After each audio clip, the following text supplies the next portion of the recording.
So May, please join us. Corey, Michael.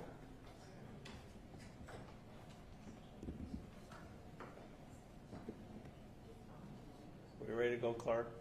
We're good. Thank you, sir.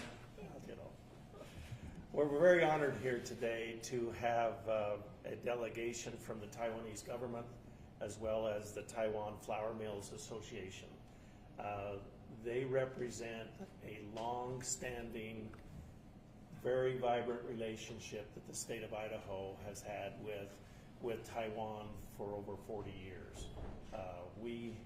They are Idaho's second largest trading partner after Canada, and they are a very important part of our agricultural markets here, and we're very appreciative to host them again this year. Ahead of us signing a new MOU that recommits both of us to continuing what we've been doing. It's been very successful on both sides of the table. I also want to commend our wheat farmers here in Idaho for consistently producing a quality product, a product that is predictable and feeds a lot of the Taiwanese. And at this point, I want to share this with May if she has some remarks, and then Corey. Okay, thank you, Lieutenant Governor Bedke. And first of all, I would like to represent the Taiwanese government to thank Lieutenant Governor and your team to make this event possible. And also, I would like to congratulate for Taiwan Flour Mills Association and Idaho Wheat Commission to sign this LOI. This LOI is not only merely a trade agreement. I think it's more like we further strengthen the 40 years sister states relationship between Taiwan and Idaho. And this is also represent that both sides have this determination to create a resilient food supplies partnership between U.S. and Taiwan, particularly with Idaho, that we support U.S. farmers with reliable and stable market, and also we provide the Taiwanese people with good quality and safe food. I would like to thank you, Lieutenant Governor, and people of the Idaho again for this long relationship, and we'll keep working on it. Thank you. Thank you. No, on behalf of Idaho farmers, we strive really hard to produce a high quality, good product, and we're very appreciative that the Taiwanese recognize that value in Idaho wheat and will pay a premium, and our long-standing relationship, it's moved past just trade to becoming friends and knowing each other, and we could not survive without customers like Taiwan, and we appreciate that. Michael, do you have any remarks from the milling perspective? Thank you, Lieutenant Governor. 80% of the wheat actually we purchase coming from U.S. wheat. I mean, U.S. wheat take 80% share in Taiwan. It's because U.S. wheat always consistently provide a very good quality. So in 2024, we purchased U.S. wheat value at about $337 million US dollars. So we believe this value will be keep growing. So our delegation travel here to not just only want to keep our commitment to purchase U.S. wheat, but only show a friendship in between Taiwan and U.S. So later we will sign a letter of OI. So we are delighted to continue to purchase U.S. wheat, and we will purchase about 3.6 million metric ton wheat from 2026 to 2029.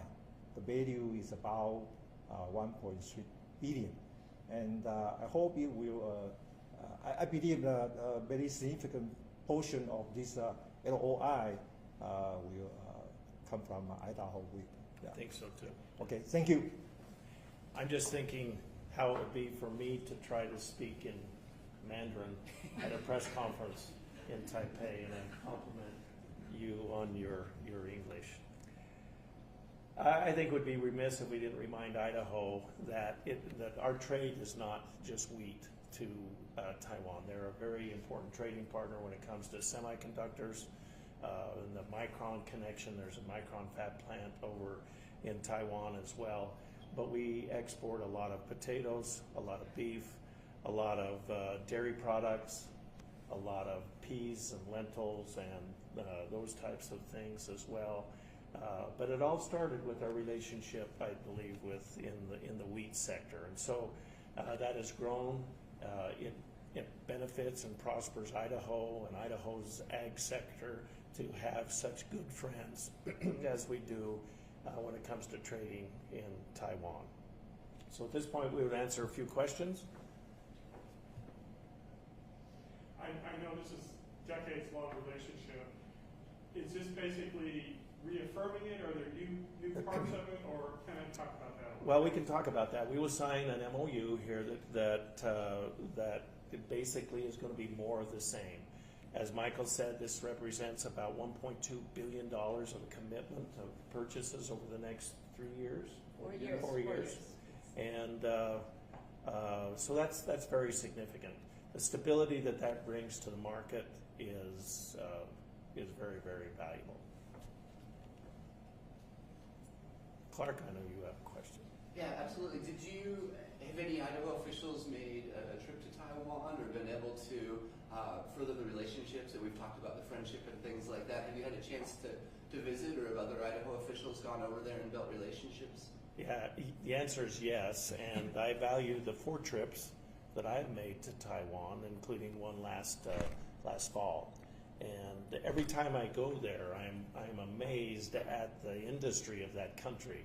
And it's a small island comparatively. They have to bring much of the things that they use there from outside sources, and we're very proud to be in the food business in Taiwan, in Idaho. But like I say, that relationship has matured into a friendship, and that we value every bit as much. And again, that our hats are off to the farmers for always providing a predictable quality product, but then also the milling companies there that have incorporated our products everywhere. If you eat dim sum in Taiwan, you're eating Idaho U.S. soft wheat. So yeah, it's very important. Yes. Yeah. Nearly all the commodity groups make almost annual trips to Taiwan. Our relationships are so close to ensure that we continue these relationships. That's very cool. Mr. Lieutenant Governor, you have a background in agriculture. What does this mean for Idaho's agriculture, for Idaho's economy? Just sort of following up on the remarks that you made. Well, it just gives us one more market, and that means money back into the farm segment, directly into the farmers' pockets. But then also, here in Idaho, we try to add value to every one of our commodities, and so that's jobs for the state.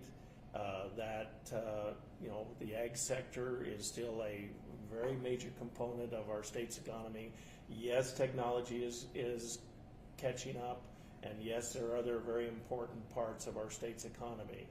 But the charter industry in Idaho is agriculture, and so strengthening these ties around the world is very important to the ag sector, directly to the farmers like me, but also to the economy, because we have a large food processing segment here in Idaho.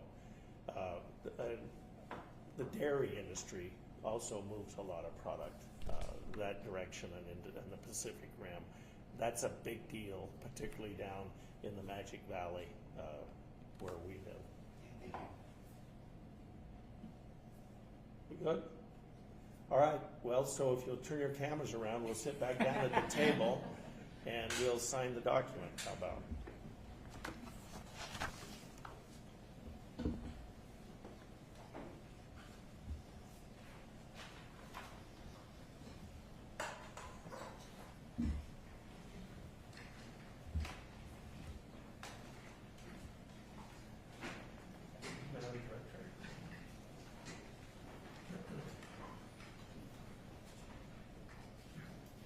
think we all have a respective line, and they'll sign it and pass it down, okay? You guys ready? Yes. Okay, start signing.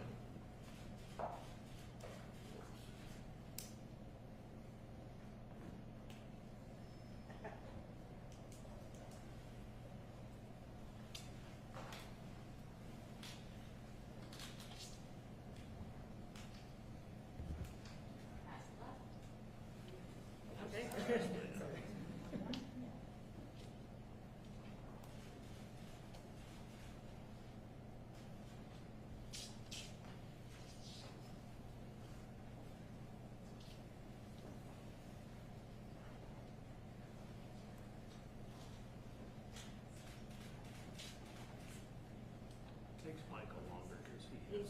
Chinese characters, yes.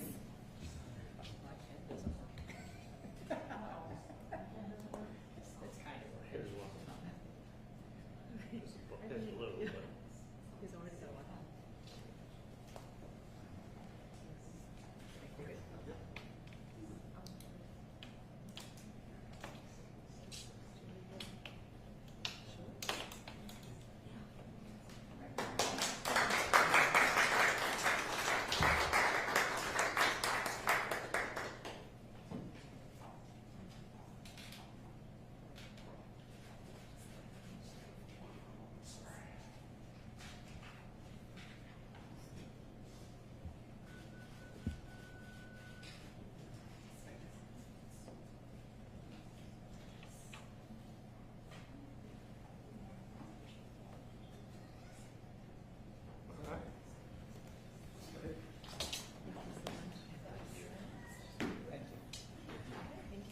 Thank you.